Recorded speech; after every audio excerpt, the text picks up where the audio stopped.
I think my funniest moment in it, which I haven't seen yet, but it's the part where Mare is trying to convince me to save the world, and I'm not having it. We're coming out of the bar, and my dad's in the passenger seat, and I just go, pfft. That's my funniest scene, because James Wan wanted me to get really emotional there. Just get out all this, just like they divulge all this information to Mare, who's a complete stranger, and he's a man who would not do that. And I tried my hardest, and then I just basically looked at the camera and was like, pfft. And that was for James, because I couldn't get there. And the whole crew laughed, and it was funny, because my mom used to do that to me all the time when I was being a punk. She'd go, pfft. We spent 8 months filming this, and that's not even counting all the training and stuff. So there are so many moments where, you know, you find yourself in these incredibly strange positions. For instance, I'm standing on a graded box, you know, first thing in the morning after 3 hours of hair and makeup. You know, it's 6 o'clock in the morning, and this empty airline hangar that's been turned into a studio, basically, and it's freezing cold, and I'm being hosed down for my job as an adult person. And I'm like, this is ridiculous. There are so many moments where you just have to laugh at the absurdity when you have to, you like, ask yourself, am I speaking to this fish? And also, what is my steed? Am I on a whale, a shark? Because, you know, you're not obviously really working with any of those things. You're just in this blue screen land, you know? I'm so lucky I work in a job where I get so many of those moments that I'm like taken aback, and I have to laugh at the absurdity of my life. I think next time I'm gonna expect 2 paychecks. One's just for putting up with the suit and that everything that came with it and being so cold all the time, and the other was acting. Anytime I put my actors in those sort of the rigs that they have to sit in that kind of create the impression of them floating underwater, those are my I think strongest memories from this film, because they're not the most comfortable sort of rigs for the actors, and so sometimes, you know, it can be a bit painful. I have memories of just images of Jason going, "Oh, get me out of this rig!"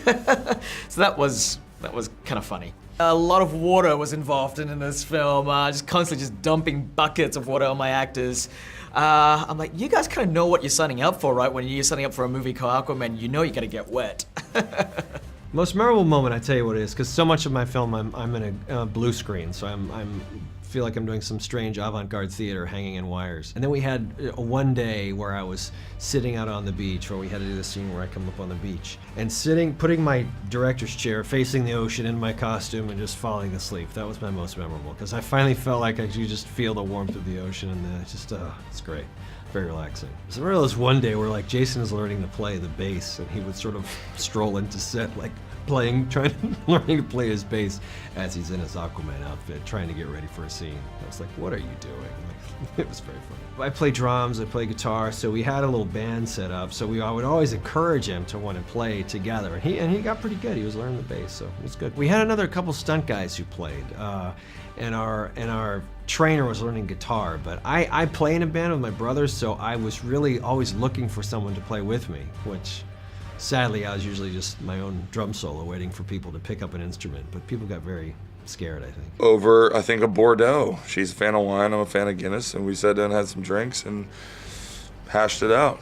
It's pretty easy working with Amber. We get along so well, Jason and I. We worked together on Justice League, obviously, and we got to know each other a bit there, but I couldn't be luckier. I couldn't have a cooler co-star, and if you spend that long with someone, that's really important, and he just has this infectious energy, and you see it in Arthur, you see it in Aquaman, and you see it in him. He's just that person, and I couldn't be luckier. I wouldn't call it romantic, I'd call it like you're in a harness being, you know, hanging from a ceiling. Cameras went around you and you're at a blue screen, but someone hold on to your feet who's in a blue suit pushing you towards another person and spinning you around as you kiss. It's very awkward. First off, she like swam up on Shamu, jumped off of that before she told me that, so. It's quite technical, huh? And also we're doing it not in, spoiler alert, we're actually not filming it in Atlantis. It's kind of funny because you have to create these universes in your head and kind of imbue the scenario with that, or some sense of that, without actually having the luxury of seeing it or being in it.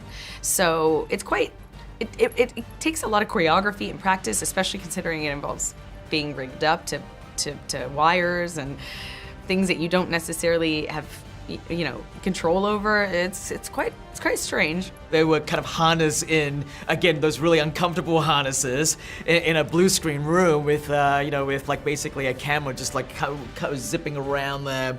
But obviously the magic comes, at the end when post-production we put in the visual effects to kind of create the world that they're in. It's an image and a look that I wanted to create from the comic book, which is they all these classic images of them kind of kissing underwater with their hair sort of billowing in slow motion, I would imagine, and that was an aesthetic that I really wanted to capture for the film. You know what? Because I have pints with them all the time, but I'd probably have a pint with Wonder Woman. She's my friend. If I could choose any superhero to go get a drink with, oh boy. Well, it wouldn't be a villain because I feel like they would be like sneaky. They would like be, I'd probably choose.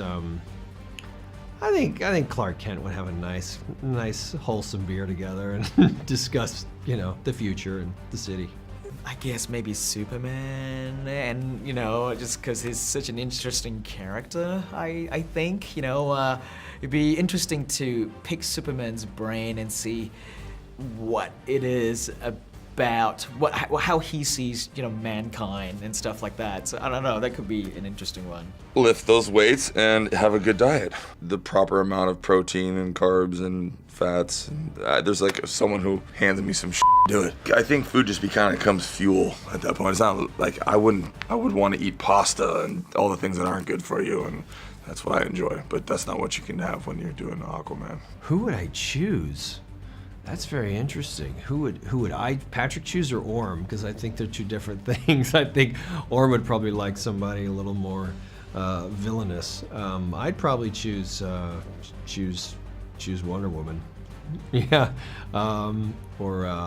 because I think Orm would kind of feel like she's also an outsider, and she's got a whole group of people that has been off the map and no one's known about. I think we could find some similarities there with Atlanteans, so maybe we could do some damage together. I have no idea what he would be doing, but I would love to be in it because it's my favorite show on earth. But I think there's no room for him, so I'd probably, sorry. You wouldn't take on potential Jon Snows? I mean, if I could do that, but I don't think it's appropriate, but I could. You can have two husbands, surely, or you could be... I would probably make them both my wife. I'm pretty sure Drogo can't come back.